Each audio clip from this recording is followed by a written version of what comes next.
मातरम। जय जवान जय किसान, जय जवान जय किसान।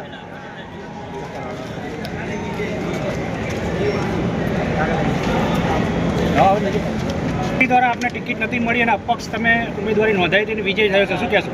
ભારતીય જનતા પાર્ટી દ્વારા મને ટિકિટ ના મળી એટલે હું થોડોક નારાજ થયો, કારણ કે હું જૂનામાં જૂનો બીજેપીના કાર્યકર્તા હતો. જ્યાંથી હું અપલાઈન ચાલતી ત્યાંથી હું મદદમાં હતો એમને, અને અમારા લોહીમાં પણ બીજેપી હતું. છતાં અમને ટિકિટ ના આપી એટલે મારે અપક્ષમાં લડવા માટે મજબૂર થવું પડ્યું. અને મારી પાસે દરેક પબ્લિકનો મને સપોર્ટ હતો.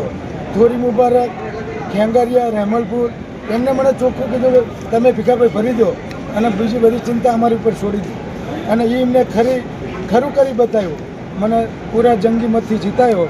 અને એમના જે કંઈ કામ મૂક્યા છે એ હું મારી બને એટલી મહેનતથી કરીને પ્રયત્ન કરીને અને પૂરા કરીશ. તે બદલ હું સૌ મતદારોનો ખૂબ ખૂબ આભાર માનું છું. બસ.